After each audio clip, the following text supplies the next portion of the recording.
नमस्ते। एक बात सोचिए, जंगल का राजा कौन है? शेर। लेकिन हाथी एक ऐसा शक्तिशाली प्राणी है जिसको शेर भी छूने की हिम्मत नहीं करता, क्योंकि हाथी के पास एक अलग शक्ति है।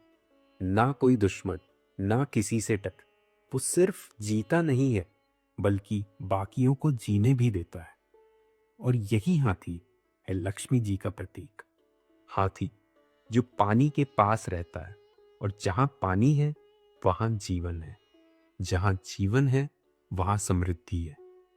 लक्ष्मी जी भी इसी समृद्धि की देवी है, जो हर नदी, हर झील, हर तालाब में प्रवाहित होती है। आज के इस वीडियो में जो आप जानेंगे वो आपका समृद्धि के प्रति नजरिया बदल देगा।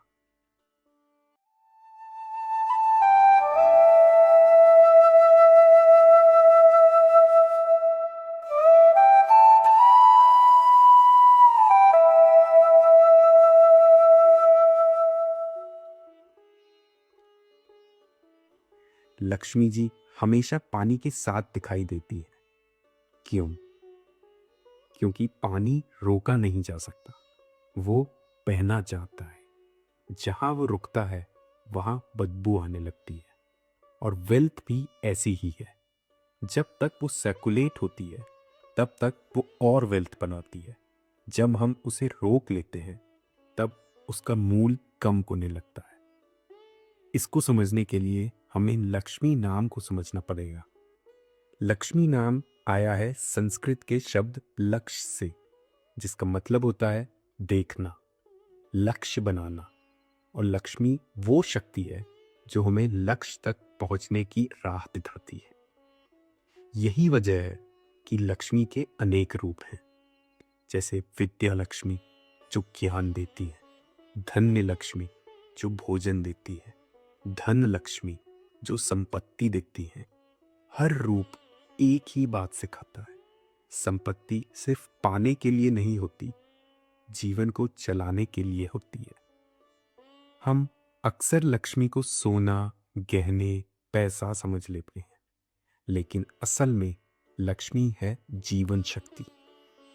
वो अन्न है जो जमीन से उगता है, वो फल है जो सूरज की रोशनी से पकता है। हर भोजन, हर सांस, हर धारा लक्ष्मी का ही रूप है। ये जो हम बात कर रहे हैं, ये सिर्फ धन या कहानी नहीं है, ये है जीवन का चक्र, यानी फूड चेन। जहां मिट्टी पौधे को खिलाती है, पौधा पशु को, और पशु इंसान को, फिर इंसान अपने शरीर से वापस मिट्टी बन जाता है।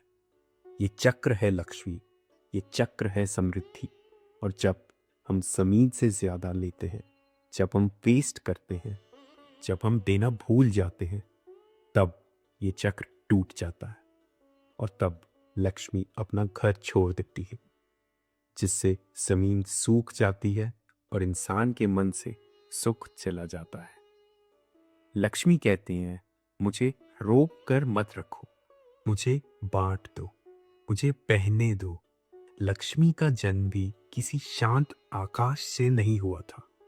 वो उठी थी समुद्र की गहराइयों से, जहां शहर भी था और अमृत भी। जब देवता और असुर मिलकर समुद्र का मंथन कर रहे थे, तब हर प्रकार का धन निकला था, कुछ सुंदर, कुछ भयानक। और उन्हीं में से एक थी लक्ष्मी, कोमल, प्रकाशमयी, कमल पर विराजमान।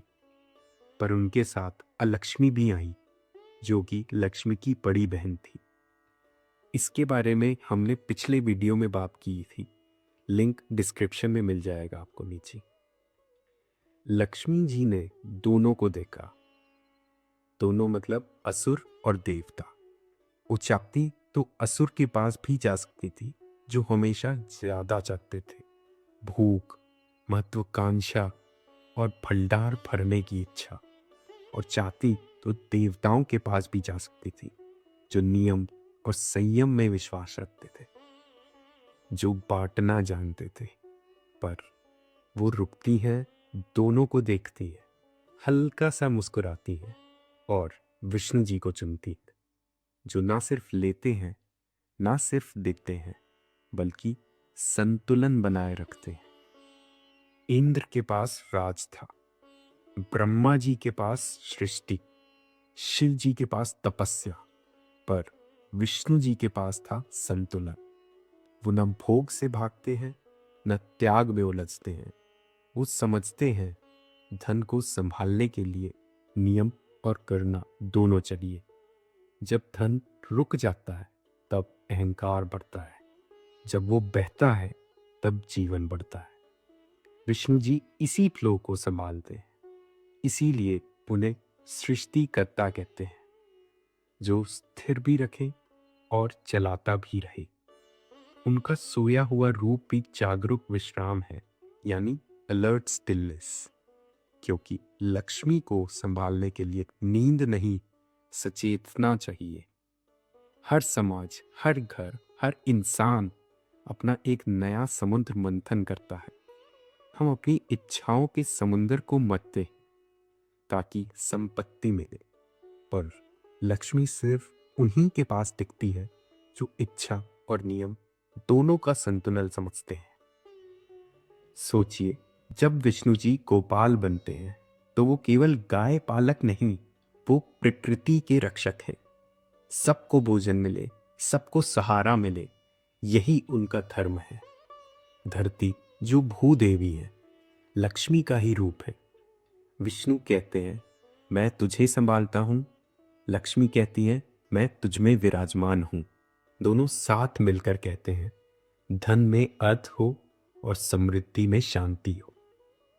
अब यहाँ एक बहुत ही दिलचस्प बात है जो कि लक्ष्मी जी के दो रूपों में छुपी है, भूदेवी और श्रीदेवी।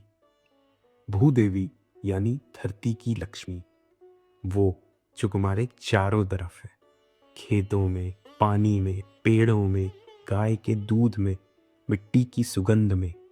ये है प्राकृतिक संपत्ति जो हमें यानी मनुष्य को विरासत में मिली है, जिसे नेचर का गिफ्ट भी कह सकते हैं, जिसे हमने बनाया नहीं बस पाया है।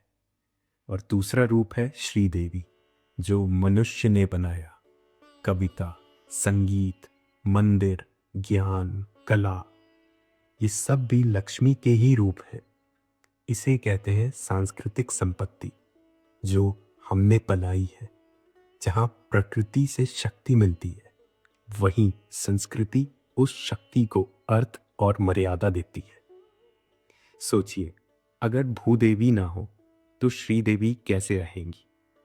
अगर जमीन ही सूख जाए तो कला कौन रच पाएगा? और अगर श्रीदेवी ना हो तो भूदेवी भी बस जंगल बन जाएगी, बिना गीत, बिना अर्थ, बिना स्मृति। लक्ष्मी दोनों में समान रूप से बसती है, प्रकृति और संस्कृति, धरती और मनुष्य, रोटी और कविता, दोनों में एक साथ। जब दोनों एक साथ फलते हैं तब जीवन संपूर्ण होता है। आज के समय में भी जब हम प्रोग्रेस को सिर्फ जीडीपी से नापते हैं, यानी सिर्फ भूदेवी को देखते हैं और श्रीदेवी को भूल जाते हैं, तो देश अमीर हो जाता है लेकिन लोग अंदर से खाली पड़ जाते हैं। धन आता है पर खुशी खो जाती है। भगवत पुराण में राजा वीना की एक कहानी है। वो राजा बहुत लालची हो गया था। उसने धरती से सब कुछ ले लिया, बदले में कुछ वापस नहीं किया। तो जमीन सूख गई, जीव जानवर पैदा होना बंद हो गए, अकाल बढ़ गया। और तब धरती माँ यानी भूदेवी थक गई। वो भाग गई एक गाय का रूप लेकर। ऋषियों ने मिलकर एक नया राजा बनाया, पृथु। और वो अपना धनुष बाण उठाकर धरती को ढूंढने लग गया, पर वो तो गायब थी।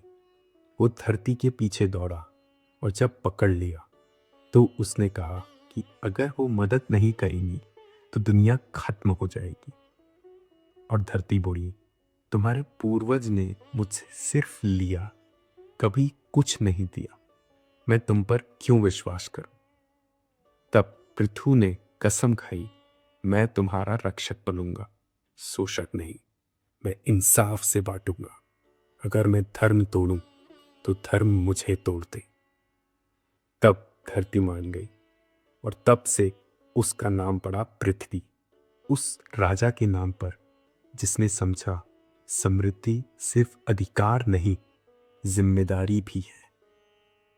मॉडर्न साइंस भी यही कहती है, जब हम प्रकृति को सिर्फ शोषण के लिए इस्तेमाल करते हैं तो सिस्टम जल्दी टूट जाता है, लेकिन जब हम उसकी रक्षा करते हैं तभी वो टिकता है। हर पीढ़ी के सामने ये सवाल आता है, क्या हम वीणा बनेंगे जो धरती को भगाता है, या पृथु जो उसे बचाता है। महाभारत में भी ये सेम पैटर्न देखने को मिलता है। दुर्योधन ने एक जाल बिछाया, जादू भरे पासों का, एक खेल जो खेल था ही नहीं बल्कि एक साजिश थी। छल से उसने पांडवों से सब कुछ जीत लिया, राज, धन और मर्यादा। वो पूरा साम्राज्य एक पल में उसके हाथ में आ गया। लेकिन याद है मैंने क्या कहा था, जो धन छल से आता है वो कभी स्थिर नहीं रहता। और यही हुआ भी। बस कुछ सालों में कुरुक्षेत्र में युद्ध हुआ, राजाओं के राजा, वीरों के वीर सब मिट्टी में मिल गए। इतिहास बार बार ये बताता है, तानाशाहों का धन कभी नहीं टिकता। लूट से बने साम्राज्य गिर जाते हैं। जो धन गलत तरीके से आता है वो अंदर ही अंदर डर, अशांति और विश्वास पैदा करता है। सस्टेनेबल धन के लिए नीति चाहिए। स्थायी समृद्धि सिर्फ तब बनती है जब धन के नीचे धर्म की जमीन है। तो अब आपके मन में सवाल उठ रहा होगा कि धन को जहर बनने से कैसे बचाएं? और इसका उत्तर मिलता है स्कंद पुराण की एक सुंदर कहानी में। एक बार कुबेर, जो देवताओं के ट्रेजरर थे, धन के देवता, उन्होंने अपना खजाना दिखाने के लिए गणेश जी को भोजन पर बुलाया।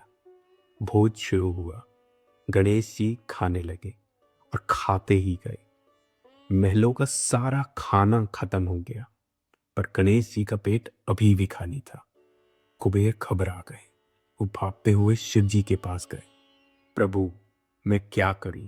गणेश रुक ही नहीं रहे। शिव जी मुस्कुराए। उन्होंने कहा, कुबेर, गणेश की भूख खाने से नहीं मिट सकती, क्योंकि उनकी भूख सिर्फ पेट की नहीं है, ये समझ और ज्ञान की भूख है। उन्हें भोजन नहीं, बुद्धि चाहिए।